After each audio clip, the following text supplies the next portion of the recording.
ಪತ್ರಿಕಾ ಬಂಧುಗಳೇ, ನಿಮಗೆಲ್ರಿಗೂ ಗೊತ್ತಿರೋ ಹಾಗೆ ಶಿವಮೊಗ್ಗದಲ್ಲಿ ನಮ್ಮ ಪಕ್ಷದ ಅಭ್ಯರ್ಥಿ ರಾಘವೇಂದ್ರ ಅವರು ಇದ್ದಾರೆ. ಪಾರ್ಲಿಮೆಂಟರಿ ಬೋರ್ಡ್ ಇಂದ ಅವರ ಹೆಸರನ್ನ ತೀರ್ಮಾನ ಮಾಡಿ ಅವರಿಗೆ ಈಗಾಗಲೇ ಟಿಕೆಟ್ ಘೋಷಣೆ ಆಗಿದೆ. ಇದರ ಮಧ್ಯದಲ್ಲಿ ನಮ್ಮ ಈಶ್ವರಪ್ಪ ಅವರು ಸ್ವತಂತ್ರ ಅಭ್ಯರ್ಥಿಯಾಗಿ ನಾನು ಸ್ಪರ್ಧೆ ಮಾಡ್ತೇನೆ ಅಂತ ಹೇಳಿರ್ತಕ್ಕಂಥದ್ದು ಈಗ ತಮ್ಮ ಮುಂದೆ ಇದೆ. ಇದೇ ಸಂದರ್ಭದಲ್ಲಿ ಅವರು ಪ್ರಧಾನಮಂತ್ರಿಗಳಾಗಿರ್ತಕ್ಕಂಥ ಮೋದಿಜಿಯವರ ಭಾವಚಿತ್ರವನ್ನ ಅವರ ಇದರಲ್ಲಿ ಹಾಕೊಳ್ತಾ ಇರತಕ್ಕಂಥದ್ದು ನಿಮ್ಮ ಚಾನೆಲ್ಗಳಲ್ಲೂ ಕೂಡ ನಾವು ನೋಡಿದ್ದೇವೆ. ಆ ಕಾರಣದಿಂದ ಆ ರೀತಿ ಮೋದಿಯವರ ಫೋಟೋ ಅವರು ಉಪಯೋಗ ಮಾಡಬಾರದು ಅನ್ನೋ ಕಾರಣದಲ್ಲಿ ಇವತ್ತು ಚುನಾವಣಾ ಅಧಿಕಾರಿಗಳಿಗೆ ನಾವು ದೂರನ್ನು ನೀಡಿದ್ದೇವೆ. ಇತ್ತೀಚೆಗಷ್ಟೇ ಒಂದು ಕೋರ್ಟ್ನಲ್ಲೂ ಕೂಡ ಒಂದು ತೀರ್ಮಾನ ಆಗಿದೆ.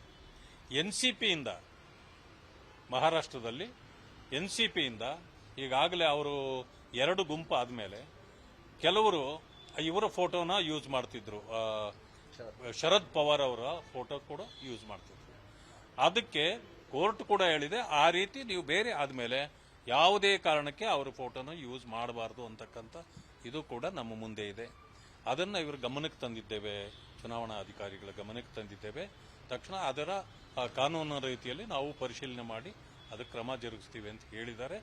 ಯಾವುದೇ ಕಾರಣಕ್ಕೂ ಅವರು ಅದನ್ನು ಯೂಸ್ ಮಾಡಬಾರ್ದು. ಯಾಕೆ ಅಂತಂದರೆ, ಒಂದು ಸಾರಿ ನಮ್ಮ ಅಭ್ಯರ್ಥಿ ಘೋಷಣೆ ಆದಮೇಲೆ ಬೇರೆ ಯಾರೇ ಅದು ಬೇರೆ ಪಕ್ಷ ಇರಬಹುದು ಅಥವಾ ಇಂಡಿಪೆಂಡೆಂಟ್ ಆಗಿ ನಿಂತರೂ ಕೂಡ ಒಂದು ಪಕ್ಷದ ಮುಖಂಡರ ಇದನ್ನ ಫೋಟೋವನ್ನು ಬಳಕೆ ಮಾಡಬಾರದು ಅಂತಕ್ಕಂಥದ್ದು ಕಾನೂನು ಇದೆ.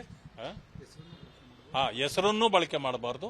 ಆ ಕಾರಣದಿಂದ ಮಾನ್ಯ ಈಶ್ವರಪ್ಪನವರಲ್ಲಿ ನಾವು ಮನವಿ ಮಾಡ್ತೇವೆ, ಆ ರೀತಿ ಯಾವುದೇ ನೀವು ಮುಂದುವರೆದ್ರೆ ಕಾನೂನು ಕ್ರಮ ಕೂಡ ಜರುಗಿಸಬೇಕಾಗ್ತದೆ ಅಂತಕ್ಕಂಥ ವಿಚಾರವನ್ನು ಹೇಳಲಿಕ್ಕೆ ಬಯಸ್ತೇವೆ.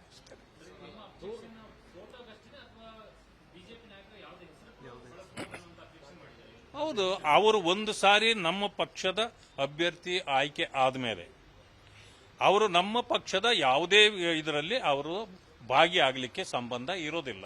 ಯಾಕಂತಂದ್ರೆ is an independent or some other party. But ಅವರು ಬೇರೆ ಅವರ ಇಷ್ಟಾನುಸಾರ ಅವರು ನಮ್ಮ ಪಕ್ಷದ ಲೀಡರ್ಗಳನ್ನಾಗಲಿ ಹೆಸರುಗಳನ್ನಾಗಲಿ ಬಳಕೆ ಮಾಡಲಿಕ್ಕೆ ಅವರಿಗೆ ಅಧಿಕಾರ ಇರೋದಿಲ್ಲ. ಆ ಕಾರಣದಿಂದ ನಾವು ಅದನ್ನು ವಿರೋಧಿಸ್ತೇವೆ. ಆ ರೀತಿ ಒಂದು ಸಮಯ ಆ ರೀತಿ ಮಾಡೋದಾದ್ರೆ ನಮ್ಮ ಲೀಡರ್ಗಳನ್ನೇ ಅವರು ಉಪಯೋಗ ಮಾಡೋದಿದ್ದರೆ ನಮ್ಮ ಪಕ್ಷದ ತತ್ವ ಸಿದ್ಧಾಂತಗಳಿಗೆ ಅವರು ಕಟ್ಟುಬಿದ್ದು ವಾಪಸ್ ತಗೊಳ್ಬೇಕಾಗತ್ತೆ. ಇಲ್ಲ ಅಂತಂದ್ರೆ ಹೇಗೆ ಅದನ್ನ ಉಪಯೋಗ ಮಾಡಲಿಕ್ಕಾಗತ್ತೆ? ಅದು ತಪ್ಪಾಗತ್ತೆ. ಕಾನೂನು ರೀತಿಯಲ್ಲಿ ಕ್ರಮ ಕೂಡ ಜರುಗಿಸಬೇಕಾಗ್ತದೆ. ಅಂಥದ್ದನ್ನು ನಾವು ಸಹಿಸೋದಿಲ್ಲ. ಅವರು ಆ ರೀತಿ ಮಾಡಬಾರ್ದು. ಇಲ್ಲ ಅಂತಂದ್ರೆ ವಾಪಸ್ ತಗೊಂಡು ನಮ್ಮ ಪಕ್ಷದ ಇದರಲ್ಲಿ ಇರಲಿ. ಅವರು ಯಾರು ಬೇಡ ಅಂತಂದ್ರು ನಾವೇನು ಅವ್ರನ್ನ ಹೊರಗೆ ಹಾಕಿಲ್ಲ. ಅಂತ ಪರಿಸ್ಥಿತಿ ಉದ್ಭವ ಆಗೋದು ಬೇಡ ಅಂತೇಳಿ ಅವರಲ್ಲಿ ಮನವಿ ಮಾಡ್ತೇನೆ. ಪ್ರಧಾನಮಂತ್ರಿಗಳ ಫೋಟೋ ಆಗಲಿ ಹೆಸರುಗಳನ್ನಾಗಲಿ ಬಳಕೆ ಮಾಡಬಾರ್ದು. ನಮ್ಮ ಪಕ್ಷದ ಯಾವುದೇ ನಾಯಕರದ್ದು ಅವರು ಉಪಯೋಗ ಮಾಡಬಾರ್ದು. ಯಾಕೆಂತಂದ್ರೆ ಆ ಪಕ್ಷಕ್ಕೆ ಸಂಬಂಧ ಅವ್ರು ಇರೋದಿಲ್ಲ. ಆ ಕಾರಣದಿಂದ ನಮ್ಮ ಪಕ್ಷಕ್ಕೆ ಸಂಬಂಧ ಇದ್ರೆ ಅವ್ರು ಮಾಡ್ಲಿಕ್ಕೆ ಅದು ಏನು ತೊಂದರೆ ಇಲ್ಲ. ಅನುಕ್ಷಣದ ಸುದ್ದಿಗಳಿಗಾಗಿ ವಿಸ್ತಾರ ನ್ಯೂಸ್ ಯೂಟ್ಯೂಬ್ ಚಾನೆಲ್ ಸಬ್ಸ್ಕ್ರೈಬ್ ಮಾಡಿ.